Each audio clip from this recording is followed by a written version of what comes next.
Aku pas ini mau podcast di band, mau ikut aja sekalian, mau gituin aja. Terus, lo masih ngobrol sama From time to time aja sih. seru diajak ngobrol aja. Seru diajak ngobrol dan itu setelah habis berapa bulan ya? Hampir 9 bulan, 8 bulan ada kali nggak ngobrol sama dia. Terus, karena alasan tuh sama sih.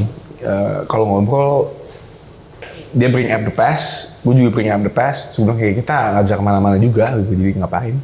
Oh tapi bicara udah sampai situ? Kita selalu bicara itu terus. Jujur ini kamera gue roll ya, pas duduk. Tapi kalau misalnya itu potong, tapi nggak apa-apa juga sih. Ya parah sih memang, kita kalau ngomong dia udah fair-fairan sih ngomong jujur, pengen nikah. Bukan pengen nikah sama gue. Enggak nih, gue bercerita, ini kamera gue roll. Oh, gitu. Sambil duduk, tapi nggak apa-apa juga.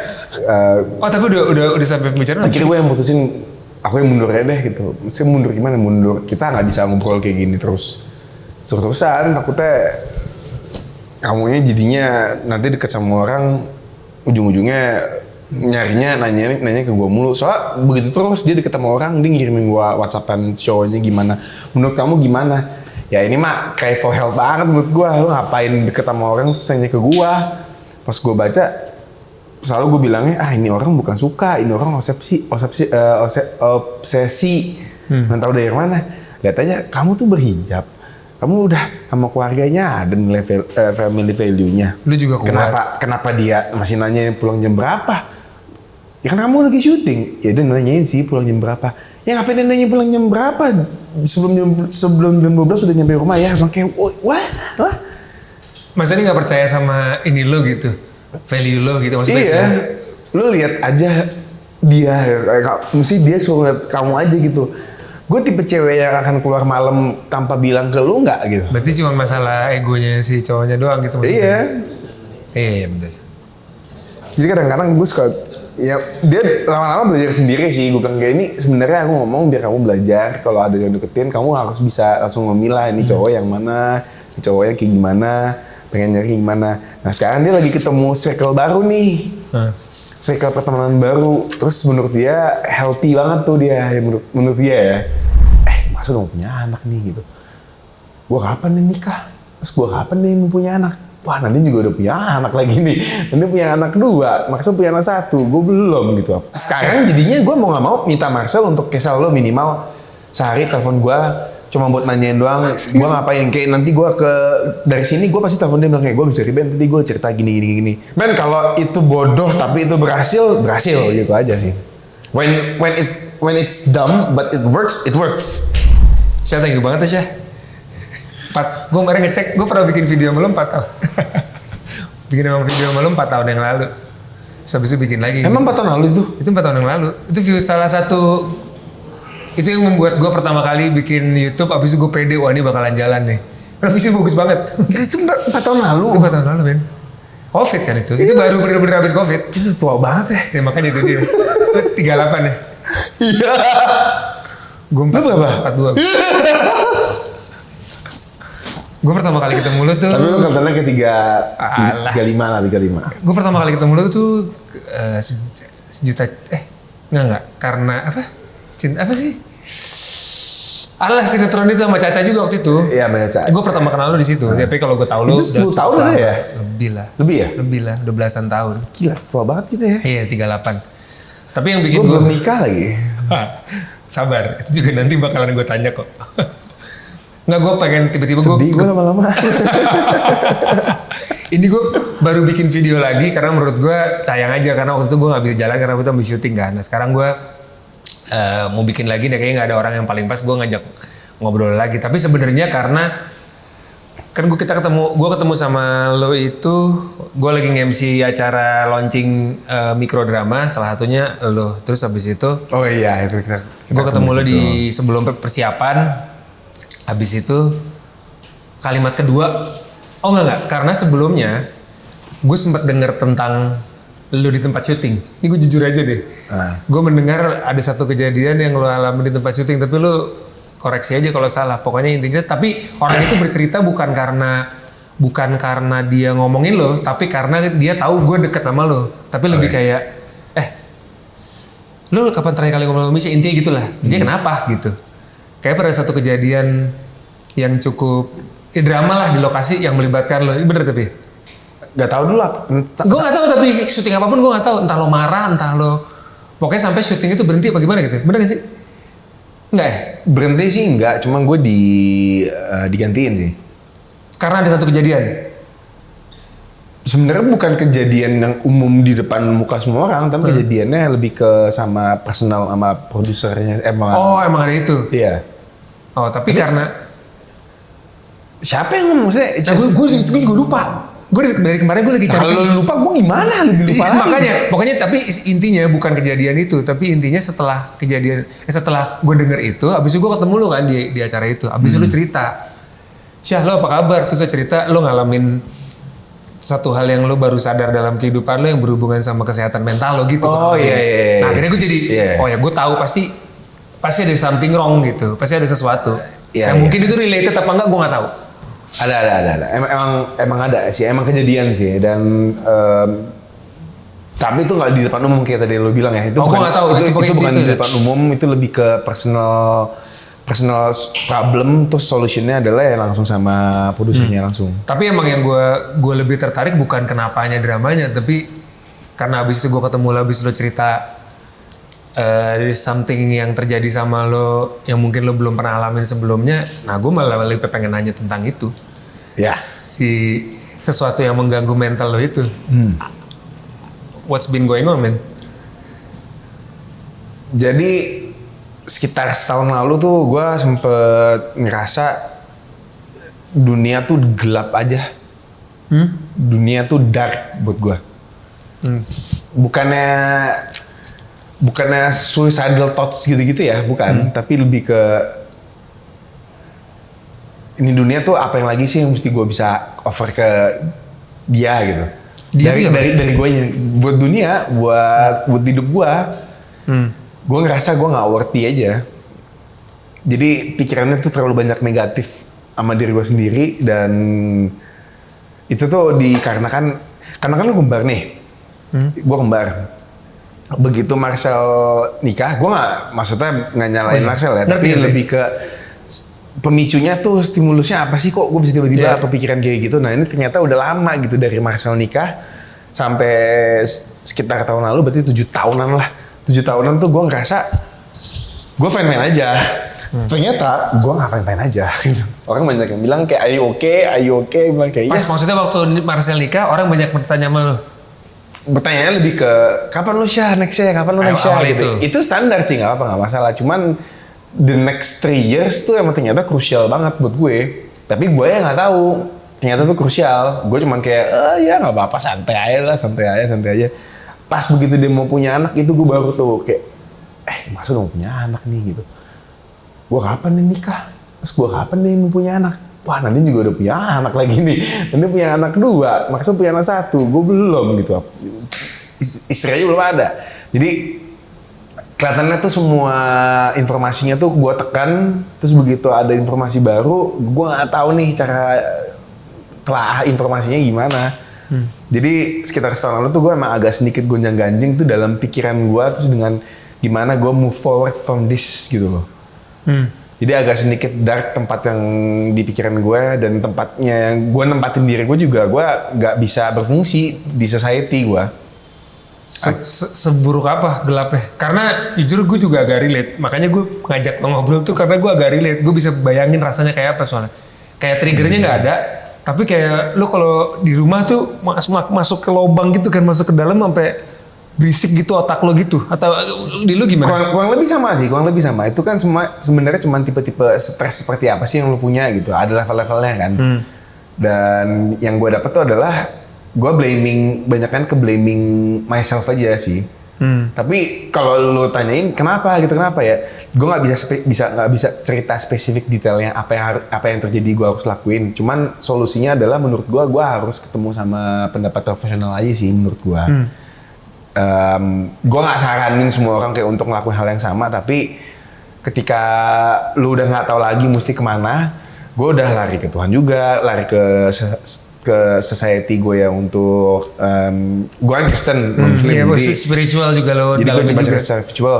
Gue udah pernah coba itu, gue emang harus tertanam di situ, tapi guanya masih kayak gue udah pernah coba itu, gue pengen coba yang lain dulu. Bukan berarti gue nanti dulu deh Tuhan gitu. Enggak, Tuhan tuh harus nomor satu sih. Ya, itu udah prioritas semua orang. No sort of question lah. Tuhan tuh nomor satu. Cuman saat itu gue tuh mesti mikirnya, mestinya ke situ sih harusnya, ke Tuhan lagi. Tapi gue enggak, gue pengen coba yang lain dulu aja gitu. Pengen coba sesama manusia dulu deh gitu. Akhirnya ketemu sama salah satu psikolog refer ke psikiater. Akhirnya ya emang dibilangin, ini sebenarnya masalah kamu gampang, masalahnya sehat sebenarnya. Cuman ini kamu aja nih kemana-mana. Pasti kenanya selalu pas waktu lagi sendiri di rumah ya. Anda berarti tahu dong alasannya, solusinya apa? Jangan sendirian di rumah. Aktivitas saja keluar. Di luar dari kerjaan, apalagi sih yang kamu lakukan gitu? Hobis. Iya, hobisnya apa? Main game, olahraga, ya itu banyakinnya di situ gitu. Maksudnya waktu tuh jangan dikasihin untuk ada pendapat buruk tentang diri lu sendiri masuk. Kalaupun emang ada waktu kosong, kasih makanan otak lo tuh yang sehat-sehat terus aja, jangan yang negatif. Ketika ada pikiran negatif masuk, langsung stop, langsung tegas sama diri lu sendiri. Nggak, gue nggak mau mikir kayak gitu. Gue mau mikirnya yang baik-baik aja buat diri gue, karena gue mau mikirnya tuh punya hidup yang sehat, healthy mind, healthy inside, healthy outside, semuanya itu loh. Tapi tahun lalu sih emang berantakan banget sih. Seberantakan apa sih? Gue pengen biar mungkin orang tuh nggak bisa berfungsi sih. Mungkin yang syuting sama gua yang ketemu sama gua tahun lalu bakal punya pertanyaan yang sama gitu, kayak Misha agak aneh gitu. Karena gua nggak bisa berfungsi. Perilakunya apa yang orang bisa lihat? Ya lu tahu, lu kenal gua kan lama kan ya. Gua kan tipenya yang agak wah gua santai. Gua tahun lalu nggak kayak gitu. Nyampe lokasi, diem. Pokoknya gua datang lokasi, scene gua apa, gua baca ke set. Selesai set, gue langsung balik ke tempat beristirahat pemainnya. Gue diem aja udah. Dia cuma ngomong sama orang kayak, oh iya. Gue diem. Tapi orang bisa lihat bahwa ini orang lagi stres gitu. Bisa lihat banget sih. Dalamnya kayak apa tapi ya? Itu kan orang lihat. Amburadul hitam dark pitch black gitu aja udah. Dari bangun tidur? Sebelum tidur pun juga begitu. Tapi bisa tidur? Ada hari gue pernah mengalami tidurnya nih jam 4, jam 5 gitu ya. Itu nggak bisa tidur. Iya, jadinya sih nggak bisa tidur. Tidur sih bisa, cuman sampai bener-bener udah ngantuk banget aja. Terus doa, abis itu masih ada sedikit iritasinya gitu, abis itu baru bisa tidur. Tapi karena mata tuh udah nggak kuat bangun aja tuh kayak baru tidur. Nah, itu jam 5. Dulu lu tidak begitu? Dulu enggak. Tidur aja? Dulu tidur aja. Ini bukan masalah karena gue deket sama siapa terus gue putus apa gitu, itu udah lewat lah. Udah lewat masa itulah. Ini lebih ke problema, kalau orang banyak yang bilang midlife crisis mungkin ya, tapi gue bukan midlife, belum midlife. Tapi dari mulai itu, karena gue mengalami mulai ada pikiran-pikiran itu di usia, lu berapa 38 sekarang kan? 38. Cikal bakalnya di usia memasuk situ ya. Iya, jadi gue bisa real, gue bisa relate sama itu. Gue dulu juga tahu istilah midlife crisis, tapi gue pikir itu kayak istilah simple untuk kasih judul di usia mau mendekati 40, lo kehilangan semuanya lo dapet, lo kehilangan purpose bla bla bla. Tapi ternyata lebih buruk daripada itu karena mengalami otak kita terlalu berisik untuk berbicara hal negatif tentang diri kita itu kan. Too much noise aja sih saat itu. Gue too much noise dan gue mestinya ignore the noise. Cuman gue nggak ignore, gue terima. Tapi bukan arti kayak gue baca di sosial media, bukan dangkal kayak gitu ya. Gue lebih ke orang ngomong, gue oh iya. Tapi pas pulang gue telah pikirin banget. Apa sih yang paling lo inget? Ya itu sih, bilang kayak lu kapan nikah? Marcel udah punya anak, lu kapan lu ketinggalan jauh lu lama-lama. Simple, tapi impactful banget buat otak gue. Tapi kok orang enggak sih, gue bisa memahami lu sih. Kok orang bisa kayak itu kan suatu hal yang bisa dibilang bercanda tapi ya bercanda agak menyakitkan kan. Gue juga kalau ngomong sama gue tuh baru-baru ini syuting sama Nakula Sadewa, kalau lo tahu. Dia kan kembar juga. Oh iya oke. Kakaknya tahun ini mau nikah. Dia umur 29. Oh, beda jauh, beda 10 tahun. Cuma gue bilang 29, setahun kemudian itu pas banget Marcel juga nikah. Iya, diri sama tuh. Terus gue tanya sama adiknya, lu udah siap belum tinggalin sama kakak lu? Maksudnya kakak gimana? Ya lu udah siap belum tinggalin sama kakak lu? Kan dia bakal nikah sama ceweknya. Lu otomatis lu bakal Gua aja ngomong itu sama. Tapi dia nggak tahu itu akan jadi berpotensi bisa menjadi masalah. Lu juga waktu itu nggak sadar kan? Nggak sadar, soalnya jawaban gue sama persis. Lu gimana ntar? Ya nggak apa-apa Ya, lah, biasa dia aja. kan rumahnya deket nggak jauh. Ya mau rumahnya deket, mau rumahnya nggak jauh, cuman kan dia pisah rumah. Lu 30 tahun bareng sama dia, terus tiba-tiba dia cabut nih. Kalau buat gue, Marcel soulmate gue. Buat lu, Dewa, ini nggak, soulmate lu nggak? Soulmate saya kak, sama aku kak. Nah kalau dia nanti tahun ini dia cabut, yang lo rasain apa? Ya happy sih kak, ya happy sih, masih happy. Cuman lo sebagai individual, adek dari yang punya soulmate, lo akan ngerasain apa? Gue belum tahu kak Dia ya. belum Itu yang gue rasain sekarang.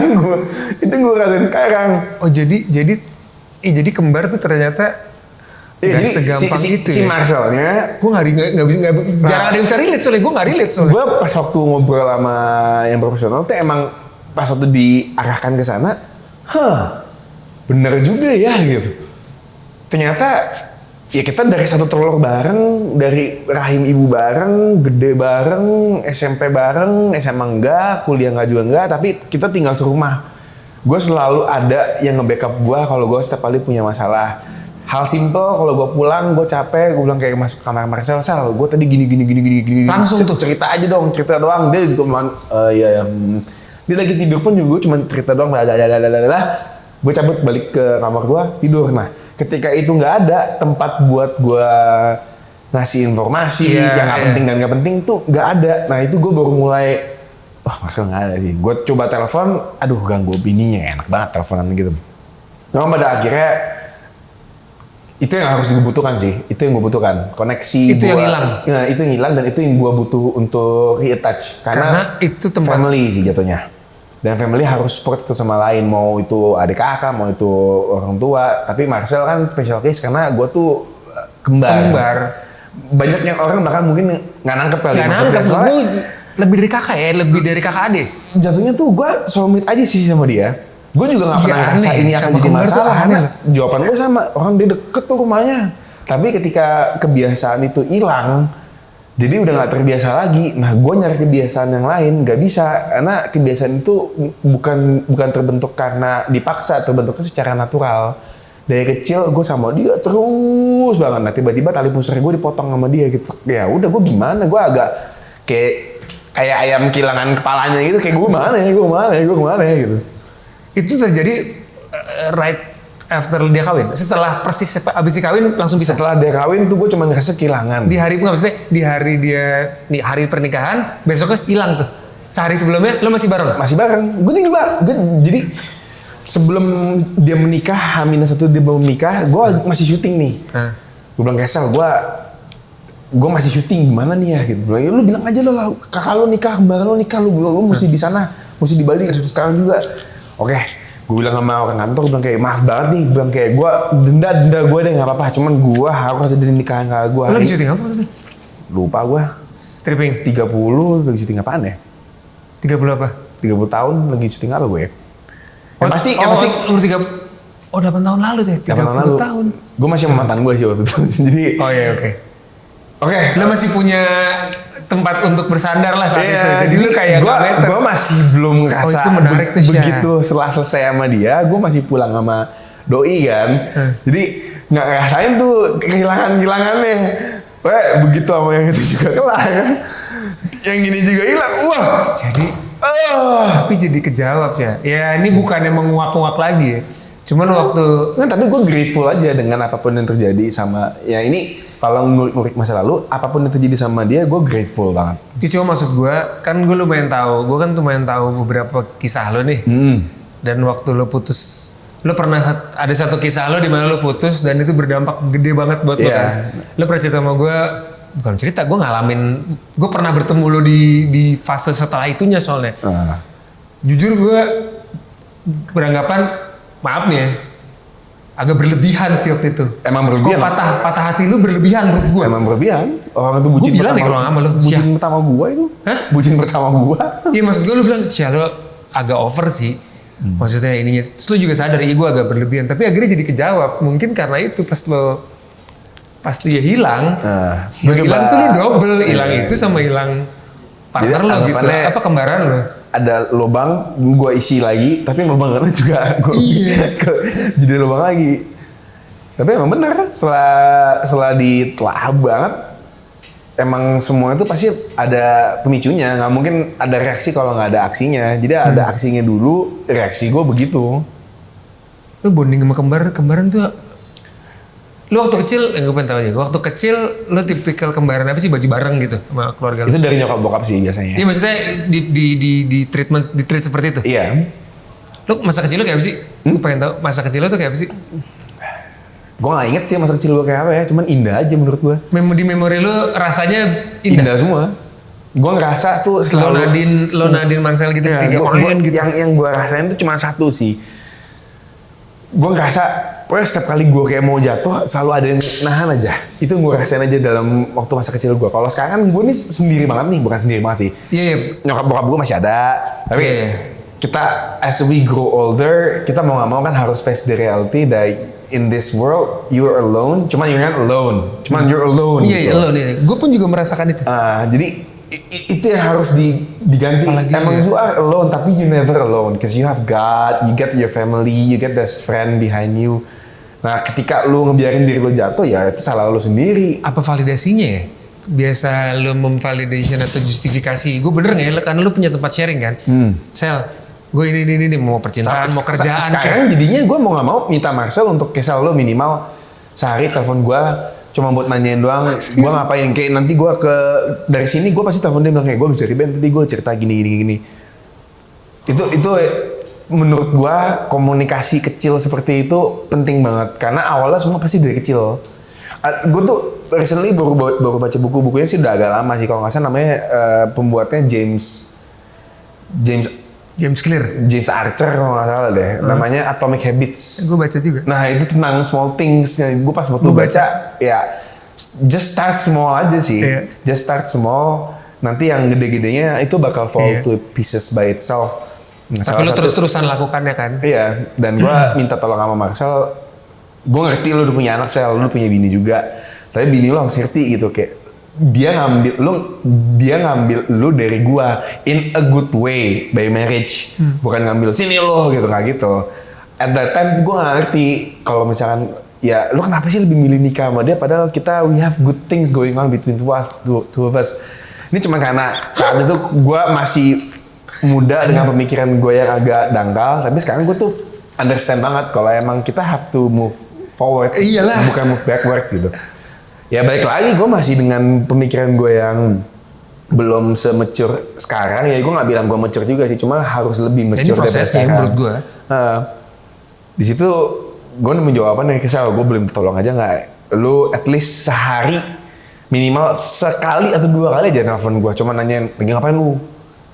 Lagi makan apa? Tapi lu nyampein ini ke dia setelah lo konseling? Setelah lo konseling sama psikolog, sama psikiatris? Gue nyampein ke Marcel paling pertama, kedua nyokap bokap sama Nadine gue juga sampein. Dan menurut gue itu salah satu function family, fungsinya satu itu support kan. Lo kumpulin mereka karena emang ada satu occasion khusus gitu. Gue mau nyampein sesuatu nih. Wow, menurut gue sih itu cukup berani sih. Lo ngasih tahu, gue mengalami sesuatu nih gitu. Gue harus ketemu seseorang, gue bilang gitu. Tapi pas lo berangkat ke psikolog, ke psikiater, itu calling dorongan lo sendiri? Iya, dari lo sendiri. Ini kayak gue udah gak bisa, ini nih, akhirnya lo berangkat sendiri. Akhirnya lo kumpulin mereka, terus lo sampein. Soalnya, balik lagi di umur, nanti lo juga semua para penonton band Kasya Fanis. Kalau udah nyentuh angka 30-an ke atas tuh akan dirasain. Bukan temen tuh bukan hilang. Bukan. Temen tuh udah move on aja sih. Udah move on, dengan hidupnya. Dia punya pernikahan, hidup yang baru. Tetap bisa diajakin ketemuan, cuman nggak bisa sesering dulu.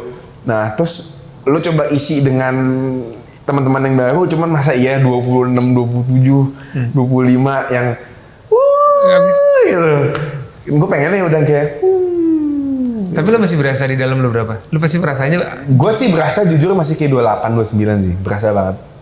10 tahun lah bedanya sama diri gue yang asli, cuman harus face the reality, gue nggak segitu gitu. Karena metabolisme tuh udah mulai kelihatan nih.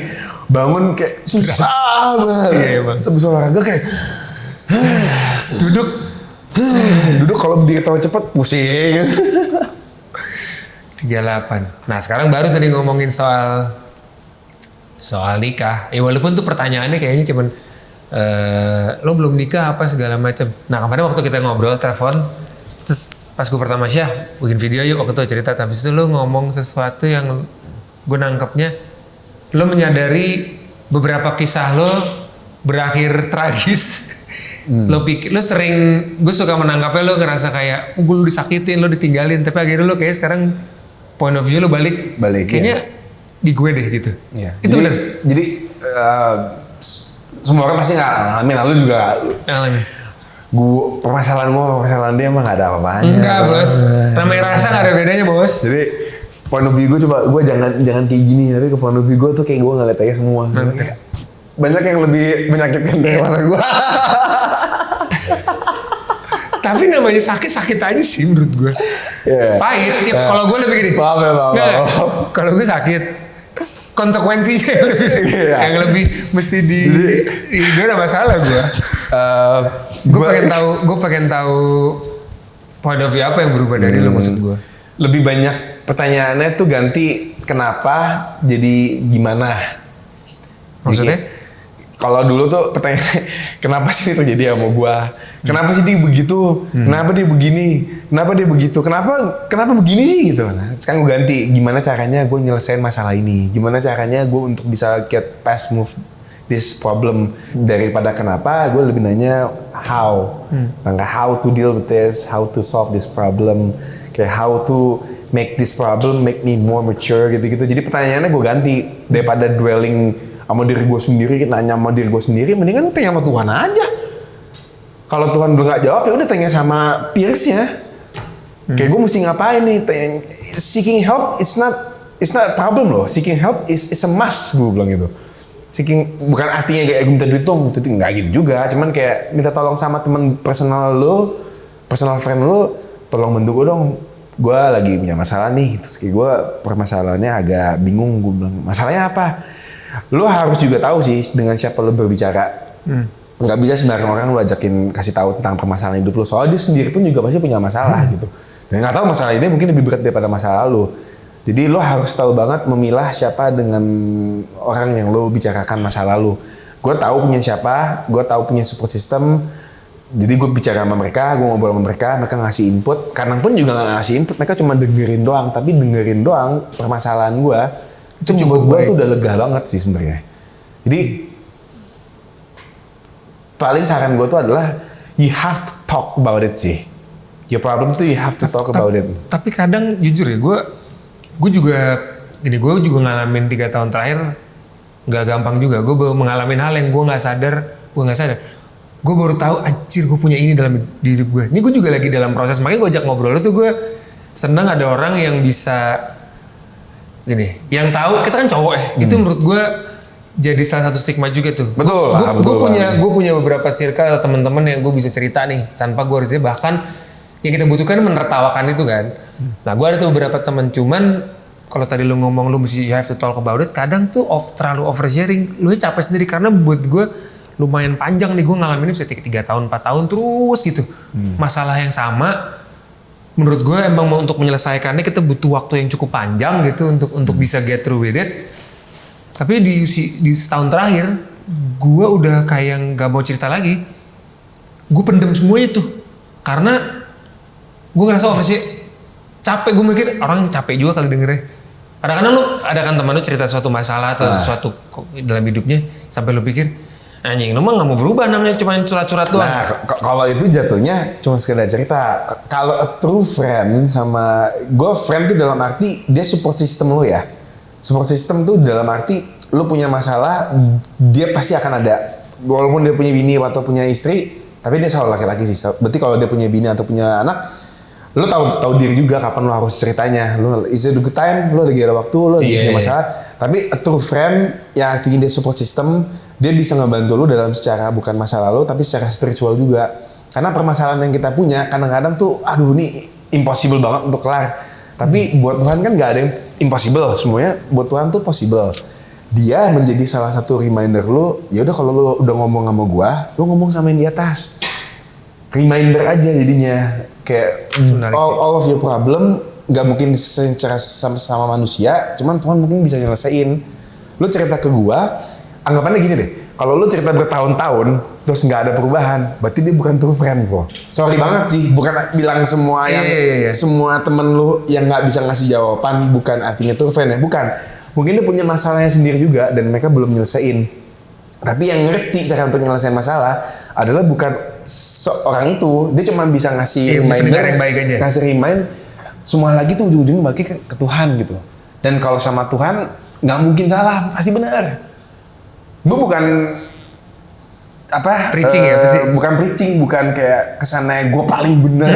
Tuhan nomor satu. Itu udah benar, Tuhan nomor satu. Cuman jangan kesannya ngeliat gue tuh biblical banget gitu Iya, loh. ngerti. Tapi sih, betul. Itu the answer of everything. Your God, my God, everyone's God. Pasti semua orang punya Tuhan gitu.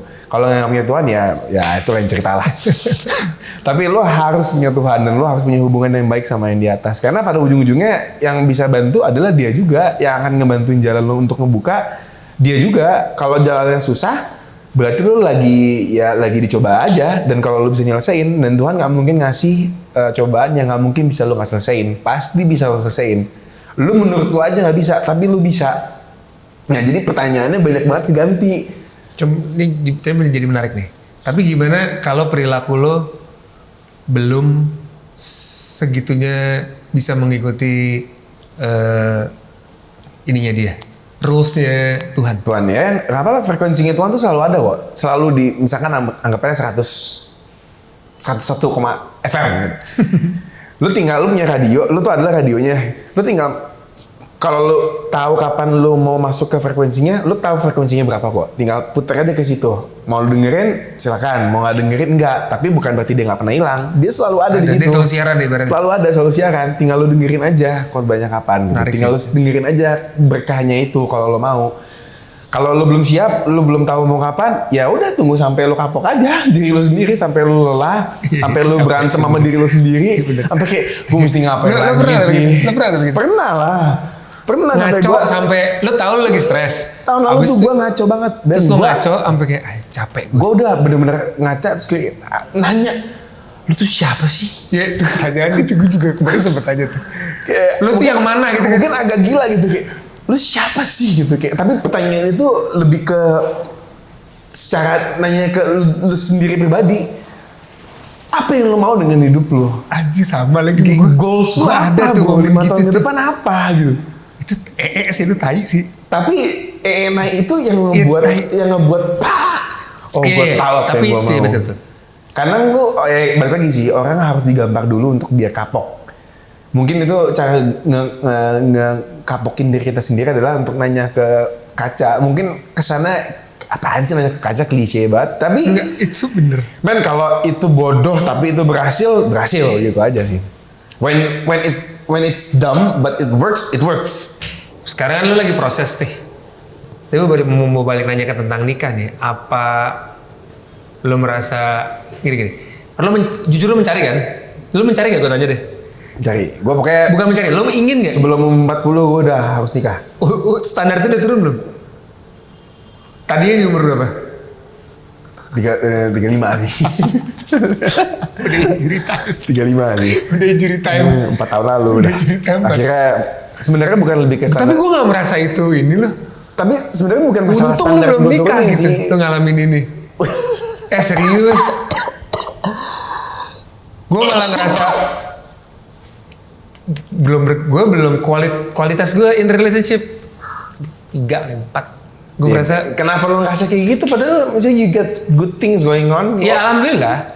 Cuman gue masih merasa kualitas gue sebagai pasangan itu skornya rendah banget kalau. Ya nobody's perfect lah namanya juga. Iya tapi kalau 3 mah jelek bro. Ya, tapi kan itu tapi mungkin kelemahan gue juga kayak self up tuh istilahnya. Self doubt. Iya self doubt. Gak usah itu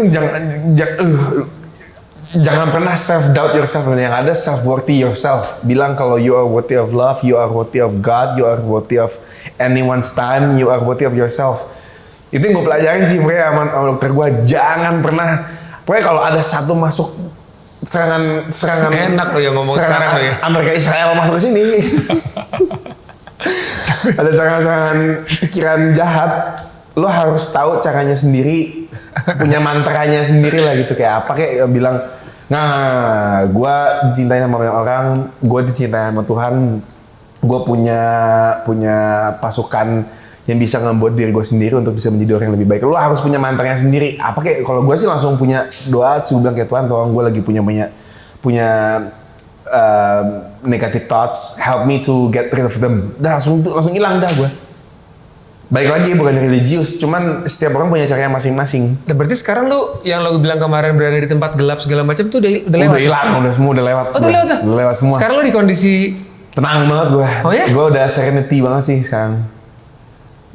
Ya, makanya orang tuh banyak banget bisa bilang, gue nggak apa-apa. Cuman nggak pernah ada yang tahu dalamnya tuh seperti apa. Tahun lalu tuh gue kayak gitu, gue nggak apa-apa. Tapi gue amburadul, berantakan dan kacau banget sih hati gue. Lu bersiap itu akan datang lagi apa enggak? Apa lu yakin kayaknya gue nggak akan ngalamin itu lagi? Gue nggak bilang nggak yakin sih, cuman kalaupun datang gue udah tau cara handle ya. Iya. Karena sekarang gue harusnya lebih kuat daripada yang dulu sih harusnya ya. Secara mental, secara fisikal, secara spiritual juga gue harusnya lebih kuat sih. Kalau nggak kuat ya berarti lu nggak berkembang dong, nggak bertumbuh. Iya. Gue harus bertumbuh lebih kuat lagi, apalagi kalau misalkan untuk menikah, gue harus menjadi pemimpin kan, laki-laki. Udah siap berarti ya? Iya. Kalau ngomongin siap, ya 38 kalau belum siap sih malu banget ya. Cuman bentukannya emang kayaknya belum siap gitu. Tapi kandidat dari dulu selalu siap sih. Kandidat ada. Dari dulu selalu siap loh. Tinggal mana belum pernah ada tapi belum jodoh kan gitu. Belum ada yang ngeklik banget sama gue gitu. Gue pengennya tuh cari yang klik. Kalau kata Marcel bilang cari sahabat ya. Lu cari perempuan, cari istri tuh cari yang buat dijadiin sahabat. Tapi balik lagi ya, gue ngeliat Nadine sama Dimas, Marcel sama Eci bilang kayak ini dua pernikahan yang berbeda banget gitu. Bukan masalah agamanya, style berbeda banget. Gue bilang style berbeda banget.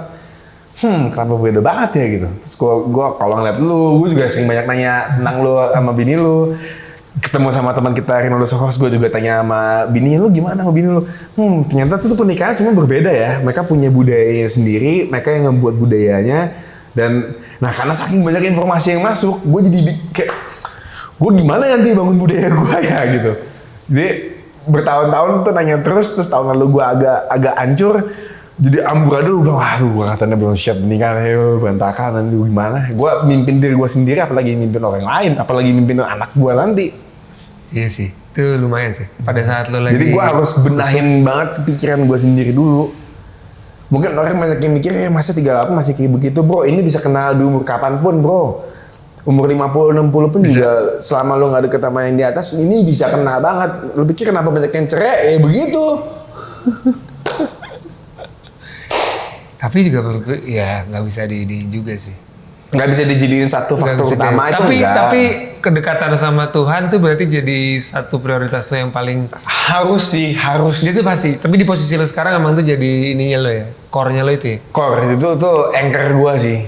Wajib 100%. Ketika lo udah nggak tahu lagi pertanyaannya ke siapa, lo nanya ke atas lah. Karena ketika pertanyaannya udah mulai nggak impossible banget sih, ya buat dia possible. Simple as that aja sih udah. Tapi satu lagi pemicu buat cowok terutama usia yang sekitar. Gue suka sama perempuan, gue gak suka sama lagi. Bukan. Maksud gue satu pemicu buat kita terutama cowok maksud gue. Itu adalah karir. Lo ngaruh nggak? Pikiran mengenai jalannya karir. Kan perjalanan lo main film dulu, apa segala macam dari kita udah masukin di area yang sudah tidak sama. Lu ngerasain itu nggak? Ngerasain sih. Gue ngerasa itu adalah realita sih. Nah lu ngeliatnya gimana? Maksudnya dulu lu kan di tempat di lead lah. Lu ngerasain perubahan itu nggak? Ngerasain banget sih. Gue ngerasain yang waktu kalau nggak lu atau kan siapa yang ngomong sama gue?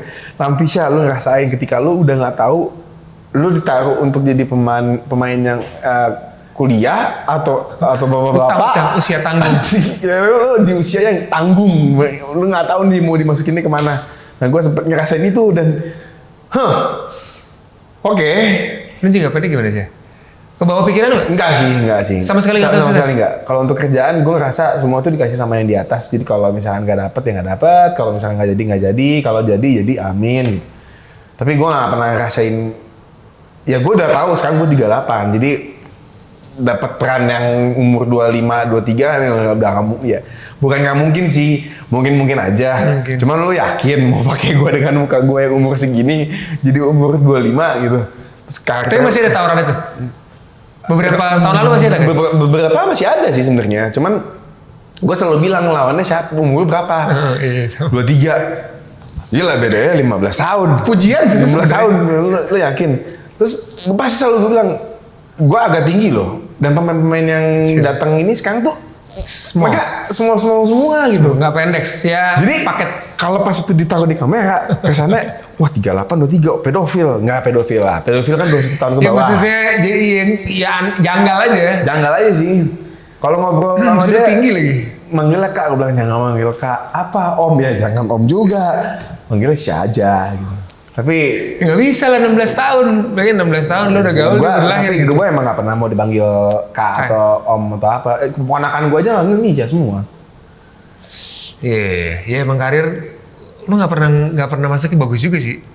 Karena Karena lu dari pedestal menurut gua, termasuk yang di sinetron, di TV, even di film, lu peran utama gitu. Tapi tahun lalu sih gue kacau. Tahun lalu gue berantakan banget. Tahun lalu gue nggak produktif.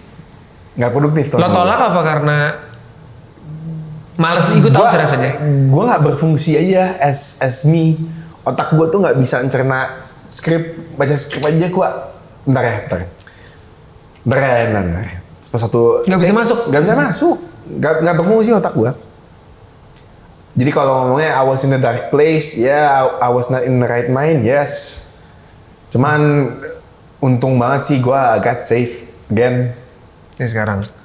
Tahun ini mulai kerja lagi kan, kemarin lu syuting Kolosal. Udah tahun ini tuh jadi gue lebih kayak si Jim Carrey ngambil filmnya tuh yang Say Yes to Everything, apa tuh ngomongnya? Layar-layar. Bukan layar. Kalau saya Yes Man ya nggak sih? Oh Yes Man. Yes Man ya? Ya gue nggak say yes to everything, cuman selama itu kerjaan halal, selama itu kerjaan halal, gue bilang kayak ya udah nggak apa-apa, oke. Kayak tadi pagi tuh udah dalam banget sebenarnya. Cuma ditawarin, Yes. gue bilang ya udah oke. Gue capek sih pasti siang ini, cuman gue kan abis itu jadi penyelesaian gue dulu sama sekarang tuh ini kok bisa aja kok. It's just a matter how you think to take the job aja sih. Konteksnya hari ini janjian sama Misha dari minggu lalu mau bikin video, mau syuting ini. Tapi tiba-tiba semalam dia dapat tadi pagi acara sahur, kita syuting puasa. Acara sahur, lu dapat acara sahur. Kalau dulu, lu gimana? Gue tolak. Lu bilang ini? Gue tolak yang itu sama lu H-1 gue cancel. Dan itu kalau tahun lalu? Iya. Gue ya aja pas waktu suruh syuting atau suruh podcast, bilang sorry banget gue bro. Manajer gue itu paling kena tuh, paling kena banget. Syah, gue bilang gini, oke. H-1, aduh Mas Lui sakit perut deh. Tapi emang beneran sakit perut. Tapi lu beralasan terus, tapi karena ini kan? Tapi karena ini, jadi gue pas waktu mau bekerja, gue anxiety gue muncul. Asam lambung gue mulai naik, terus gue anjing gue tahu banget lagi rasanya. sakit beneran sakit. Emang sakit ya, saat itu. Dan balik lagi nih manajer gue boleh nyebut namanya. Boleh lah. Mas Luffy, dia tahu banget sih maksudnya gue struggle sama biar gue get back on my feet again. Mas Luffy tuh bantu banget gitu. Mas Luffy tahu, gue juga kenal. Soalnya gue minta sama dia tolong kasih tahu gue ada di truth orang ngomongin apa soal gue. Dan dia ngasih tahu. Lu kayak gini. Oh ya? Nanya itu? Iya, gue nanya itu. Gue bilang kayak gue butuh tahu jawaban dari lapangan. Orang tuh yang orang lihat di lokasi? Mereka ngomong apa sih gitu. Dan pasti ngomong katanya lu gini. Apa katanya? Itu gue menyendiri. Gue gak ngomong sama kru. Gue gak ngomong. Bukan Nisha, bukan Nisha yang gue kenal ya gitu. Lu kan biasa kan ngobrol sama pemain, ngobrol sama kru. Gue ngobrol kok, cuma emang gak sebanyak itu sih. Gue bilang gitu. Tapi jadi ngehe gak? Nggak ngehe, gue diem aja. Gue bukan mojok kayak di nggak gitu, cuman lebih kayak oh hai, terus gue diem. Kayak masih nggak apa-apa, lo nggak ganggu. Tapi orang yang kenal gue dulu banyak yang mikir aneh. Tapi gue masuknya on time untuk ganti baju, gue langsung ganti baju, datang ke set langsung ke set. Nggak ngehe. Tapi orang ngeliatnya Misha kayak susah diajak ngobrol lah gitu. Dan emang susah. Gue aja ngobrol. Tapi kalau basa-basi, tapi kalau buat syutingnya juga sama, susah juga. Susah nangkep. Buat syutingnya tuh jadinya Buat adegan. Jadi gue cuma datang, anggapannya kayak gue datang, gue lakuin adegan gue, selesai pulang, dah. Di otak gue kayak gitu doang udah. Itu normal sih sebenarnya. Nggak normal sih. Iya, maksudnya emang harusnya kita kerja kan cuma datang syuting pulang. Kalau lo tanya enjoy nggak gue? Gue nggak enjoy. Gue nggak enjoy sama sekali gue. Tapi gue juga, ini anak-anak juga tahu kok, gue pas lagi ngalamin itu gue banyak banget kerjaan gak gue kerjain. Gue pernah punya kantor, punya ini gak gue kerjain. Kenapa? Gak bisa kerja. Otak lu gak bisa function. Otaknya nggak di situ kan soalnya. Kayak kita kerja kreatif. Iya, kita yang nggak kreatif. Gimana kreatif orang kita sama diri kita aja nggak bisa mikir. Tapi sekarang udah nggak dong. Iya enggak. Tahun ini seorang band Castlevania bakal menang People's Choice Award tahun ini. Amin. Ya itu aja sih. Jadi ya gue ngerasa relate di bagian situ, tapi gue malah cukup kaget. Gue pikir lu masih mengalami. Enggak sih. Gue pikir lu masih mengalami. Ya gue juga udah lebih baik. Udah tahu gimana caranya. Iya. How to deal with that. Gue sampai meditasi men. Gue pernah insom 2 minggu. Bener-bener nggak tahu, nggak ada trigger gedenya, nggak ada yang kayak suatu kejadian apa nggak ada. Dengan lu sholat pun juga nggak bikin lu. Gue sholat malam, gue baca Quran, gue baca Bible, gue baca Quran. Gue bisa tidur, gue pikir udah kali insom hari ini, besok ini kali ya bisa tidur. Enggak, tidur lagi ke 2 hari. Gue telepon sama temen gue juga kebetulan insom, ada gue pernah telepon sampai jam 5 pagi, gue video call. Akhirnya wah ini parah sih. Gue mau jalan pagi, gue pernah jam 6 pagi gue ke taman, gue jalan kaki supaya ngantuk. Wah gila masih nggak ini juga. Banyak itu nggak, banyak binatang liar kan di situ. Pagi-pagi. Pertanyaan gue gak penting sih, cuman maksud gue. Itu namanya gue skizo dong, gue udah mulai halusinasi. Enggak lah, masih banyak binatang gitu. Lu gak ngomong sama orang yang. Enggak, gue belum sampai. Gue real kan? Real. Nggak, tapi akhirnya. Real kan ini? Real, semua real. Tapi akhirnya gue kenal sama meditasi, gue akhirnya tahu. Karena gue udah gak tahu mau ngapain, tiba-tiba lewat di YouTube gue, di feed gue. Wah meditasi, gue belajarin caranya. Ya udah akhirnya sampai sekarang, gue ada hari-harinya gue meditasi, tapi mungkin udah gak frekuensi dulu. Bahkan ada yoga stretch gitu. Tapi meditasi itu sebenarnya another form of meditasi cuman nggak, gue ngambil meditasinya bener-bener scientific. Gimana supaya otak lo nggak berisik, lo ngebalikin pikiran lo, fokusnya ke napas. Tuh itu paling roots manusia kan. Iya. Kebutuhan lo hidup itu hidup kan. Hidup itu bernafas, masuk nafas. Nah lo cuma fokusin itu doang sehingga otak lo nggak terlalu berisik dengan. Bagus dong berarti. Bagus. Ya, akhirnya gue meditasi akhirnya gue ketemu pakai aplikasi Calm itu. Itu akhirnya dan gue sekarang akan kembali lagi ke situ kalau gue udah mulai berisik. Nah gue biasanya otak gue berisik tuh agak pagi, habis sholat subuh. Harusnya biasanya gue bisa tidur lagi kan, karena gue mungkin tidurnya udah agak late. Tapi gue sering banget bangun tidur terus subuh, habis itu gue gak bisa tidur lagi karena otak lo langsung jalan, tak kerjaan, tak apa segala macam. Nah dulu gue suka kayak kesel sendiri, kenapa sih gitu. Nah sekarang gue liat gue tuh, ya udah tidur 2 jam 3 jam, ya udah emang hari ini begitu adanya. Lo ada adik apa kakaknya? Ada, tapi kan adik gue nggak di sini. Adik gue di Australia dua-duanya. Kalau kakak ada nggak ada? Kakak nggak ada, gue paling gede. Nah gue semenjak bokap gue nggak meninggal kan 3 tahun lalu, nyokap sendiri kan. Nah itu juga jadi salah satu bagian gue untuk responsible-nya tuh lo bisa paham. Ngerti. Nah di saat lo kayak lagi berjuang sama diri lo sendiri, terus dikasih lagi, lo juga harus kayak banyak untuk itu ya. Ya sekarang sih gue sih pengennya udah nggak terlalu lama. Tapi kalau tadi lo bilang di awal di 38 itu midlife, gue mulai dari situ tuh. Nah sekarang nih masih berjalan tapi gue udah tahu caranya. Tapi emang bener sih, emang keluar sih, lo mesti go out sama ketemu orang sama yang penting gerak just talk about the problem aja sih, not with anyone, cuman the problem is gonna be solving by itself. Yang penting lu tuh willing aja dulu, lu willing untuk ngebuka diri lu sama sahabat lu sendiri. Lu tau lah sahabat lu siapa ketika lu bilang sahabat. Bukan cuma temen yang lu baru kenal tadi malam doang, bukan itu, bukan ya. Tapi sahabat, real sahabat yang dari, bukan not essentially harus dari 10 tahun lalu udah kenal gitu, enggak juga. Cuman beneran sahabat, lu tau lah gitu, bisa ngefilter mana. Ya lu harus punya itu menurut gua sih. Lu harus punya support system. Untungnya gua kan ada Marcel, gua ada Nadine. Jadi apa-apa gua ngomong ke Marcel, apa-apa gue ngomong ke Nadine. Mereka tahu semua pokoknya apapun yang terjadi lah gitu dengan hidup gue. Dan gue involving mereka juga soalnya. gue juga ada adik gue yang paling kecil yang di Australia, gue suka video call. Oh tapi di dikit nih, ini menurut gue jadi satu penting. Nah ternyata syuting sinetron kita kan lumayan cukup panjang tuh, bertahun-tahun. Iya. Sinetron tuh kan dinamis banget kan, lo bangun jam 8, jam 9 lo jalan, jam 10 di lokasi, syuting sampai malam, terus tidur lagi capek, lokasi lo hai. Nah itu ternyata kalau lagi punya masalah tuh jadi tempat rebound yang lo... Emang benar. Itu jadi tempat rebound, lo gak mikirin, lo gak bisa konten ke dalam. Emang iya, jadi in a way it's an escape, tapi juga it's a hole juga. Iya makanya. Karena ketika lo udah keluar dari kebiasaan itu, lu baru lu craving banget kayak aduh gue pengen lagi nih punya family yang kayak waktu itu yang ada buat gue datang ke sana ketawa ke TV kayak gue lupa aja. Sinetron tuh stripping tuh intens banget soalnya kan. Ketemu lu, gue inget banget ada waktu gue syuting apa mulai gue saking seringnya syuting sama lu, gue cuma nyari, gue datang mobil abu-abu Mercy itu udah datang belum mobil lu maksudnya. Oh di Samcin berarti ya? Sama di Sambar Cinta kan. Oh iya Sambar Cinta, gue bilang bisa udah datang belum ya. Nah itu gue lumayan bertahun-tahun kayak gitu terus kan. Nah setelah itu selesai, gue baru kayak oh iya. Damn, ini baru nih reality bites nih. Nah, itu mulai datang tuh. Tapi ya nggak bisa gitu juga sih, sekarang udah lebih tahu. Makanya ini gue sekarang bikin video lagi nih. Ini jadi salah satu tempat gue nyembuhin.